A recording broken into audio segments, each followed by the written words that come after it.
All right, we talked about it last week. Is South Carolina in trouble in their Sweet 16 or Elite 8 matchups? We preview the Maryland Terps.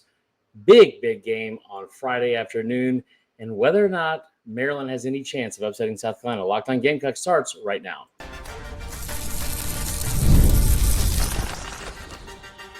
You are Locked On Gamecocks, your daily podcast on the South Carolina Gamecocks, part of the Locked On Podcast Network, your team every day. What's up, guys? Welcome into Locked On Gamecocks. I'm your host, Chris Marler. Hope everyone is having a fantastic Thursday. We have one day until the big Sweet 16 matchup between South Carolina and Maryland, trying to advance to another weekend in the second weekend of the tournament and get to yet another Final Four. Before we do, I want to say thank you to each and every one of you who makes Locked On Gamecocks your first listen each and every day. Shout out to our everydayers. Remember, guys, we're free and available wherever you get your podcasts, as well as on YouTube, part of the Locked On Podcast Network, your team every day. Now, let's get into the show. It's going to be a quick one, and we're just going to preview this game. And hopefully we'll have another one of these to do on Sunday as well. So Maryland, 25-7. South Carolina's a 17.5-point favorite, which isn't super surprising considering what they've been doing to teams as of late and also their seed versus Maryland. Maryland's coming off a double overtime win, 111-108 over number 5 seed Alabama. Now, again, those are the first round games, so they're played at home, which I'm sure helps a little bit. But Maryland is a good team. They might be a tired team after that game, especially since it was on Monday. Quick turnaround, only 3 days rest. Nevertheless, they come into this game with a lot of confidence. They got a lot of scores, and they're going to be a little bit tricky to defend with some of what their strengths are, what some of South Carolina's strengths are, especially defensively. They will try to take that away just by the way that they run their offense and their starting five. I'll get to that in a second. Now, haven't played Maryland since the 2023-2024 season. Carolina won that game by 38, 114-76. Maryland Stars, okay, their starters. Get to know these names. Kaylin Smickle, she's their star. Like that's what's listed. There's a sleeper here that a lot of South Carolina fans are going to turn on their television on Friday and wonder what is happening and did someone steal our quarterback? I'll explain that later. Smickle has 17.8 points per game. That was 8th in the Big Ten this year. So far in the first rounds of the tournament, had 21 in the first round against Norfolk State, 24 against Alabama. This is an offense that averages 81 points per game, right? 11th in the country. They put up a ton of shots. They average over 61 shots per game, a lot of volume. They rebound well. That's one of South Carolina's biggest strengths and has been all season. They rebound really well. They average over 40 rebounds a game. They are a very solid team, especially offensively. Now, they also have some things that South Carolina can take advantage of. But here's the thing that's most interesting about this matchup. Because on paper, South Carolina should beat everyone. The Kim Mulkey comment earlier in the year that went viral, listen, they have 10 McDonald's All-Americans. How's that even fair? Like, it is the best roster and the most talented roster in the country. Hands down, not up for debate. I understand, even though she's hurt, you don't have Juju Watkins, you don't have Paige Beckers, but you got 10 All-Americans and like blue chip recruits that you can rotate in at will. One of the things that South Carolina has and has had for the last several years, their size inside is really, really beneficial, especially defensively. Now, Maryland will try to negate that strictly by the way they will run their offense.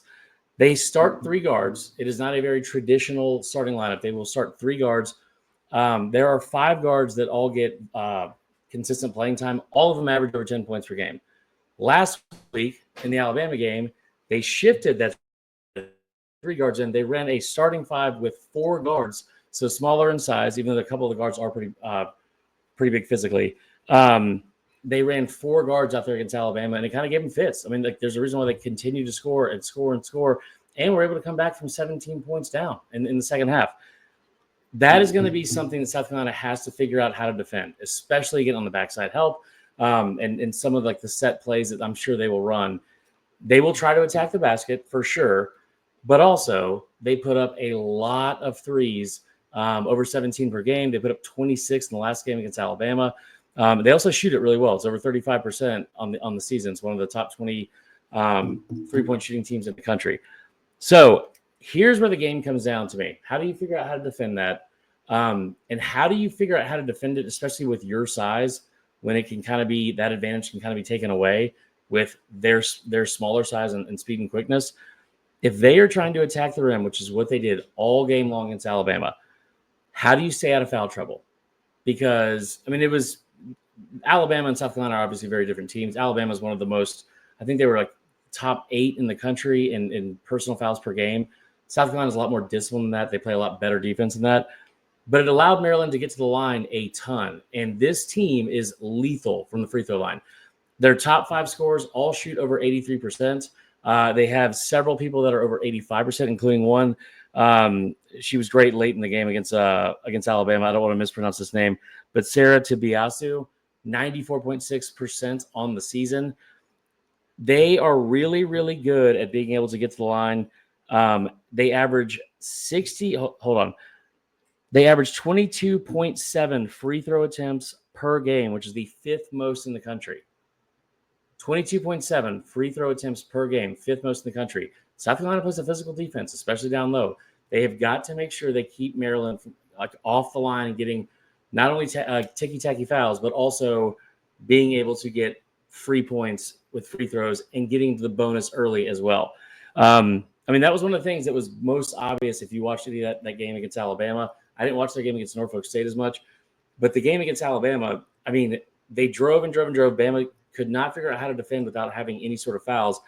And every time they got to the line, I don't know if they missed a free throw from the end of the fourth quarter through both overtimes. They were lights out. I talked earlier about one of the stars in this team, and she's great. Kaylin Schmeichel, I told you, eighth in the Big Ten in scoring, 17.8 points per game, over 20 in her 2 tournament games so far. Here's the player you need to watch. And if she wasn't playing for the opponent that you had to face in the Sweet 16, she would be your favorite player. Maryland has a player named Cheyenne Sellers. Pretty familiar last name. Also wears rec specs. Not making that up. Also an absolute baller. Finished the game against Alabama with 28 points. I think she was like 9 of 9 from the free throw line. Shoots 84.6% from the free throw line. She's had 20 points or more in 3 of her last 5 games, but a Sellers with rec specs is always something you need to be weary of. They have, I don't want to say star power because they don't have the same kind of star power that you have on this roster, but they will be able to score points. 11th in the country in scoring, 81 points per game. Very, very impressive. Here's the thing I keep coming back to, though. The way you win this game, obviously, is not by committing a bunch of fouls. Maryland also averages over 16 turnovers a game. They're not super disciplined with protecting the ball. Over 16 turnovers a game in this season. I mean, they're 25-7. They've had a good year. They are 5-4 versus top 25 teams in the regular season. 5-4. The teams they lost by 15 to UCLA, they lost by 5 to USC, and they lost by 38 to Texas. Why do I bring those 3 games up? Not because it helps my narrative, even though it does, because those are the teams that are most similar to the team they're going to face on Friday at 4 p.m. I mean, they had a couple wins over Ohio State. They had one over, I think, Michigan. There was another one, I think it was like the number 21 team in the country at some point. It might have been like a Michigan State. I don't know. That's top 25 wins are great. When they faced elite competition, top 10, top 5 teams, which is what South Carolina is, they got waxed. That 81 points per game went and dropped down to 64. The margin of loss, not margin of victory, margin of loss, man. I mean, the 5-point loss to USC is at least respectable, but the other one, 15 points, 38 points at UCLA and Texas, you're talking about 58. It's 58 points over 3 games. It's 19.3 points per game you're losing those games by. I don't know if South Carolina will cover the spread. The spread does seem a little bit high, but here's what I keep leaning on with the South Carolina team. When they get to the Final Four, that's when I feel like I'll be concerned. I talked a lot about the slow start they had in their last game against Indiana. They were able to overcome it. They started out 4 for 20 from the field. They were able to finish that game shooting 20 of 35, so 57.1% from the field. Don't want to see another slow start, especially against a team that puts up that many shots, puts up that many points. But every time Maryland has played a team of this caliber, they have not been the same Maryland team that we have seen beat Alabama, beat Norfolk State, or even beat some of these top 25 teams. They're averaging 17 points per game less against top 10 opponents in those games.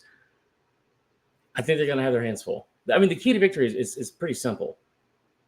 Don't get in foul trouble. Like, they will turn the ball over. You don't have to be super aggressive on defense. Don't get in foul trouble. Figure out a way to use your size to where it's not a disadvantage from the smaller lineup that they're going to throw out there.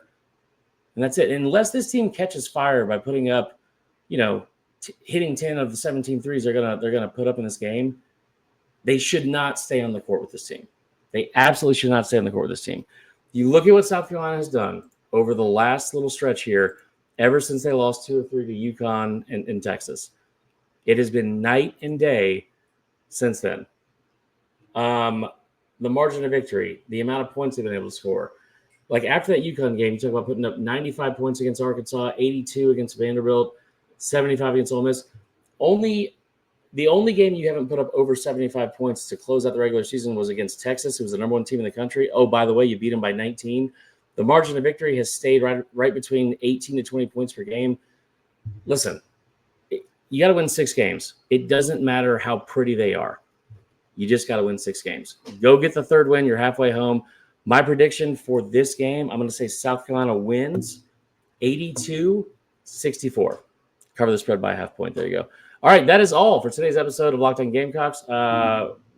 We will be back tomorrow with a recap of the game, hopefully with some smiling faces and some good news, and advancing to the Elite Eight and one step closer to Tampa. Pepper and our producer, Alex, say hello. We'll see you all tomorrow.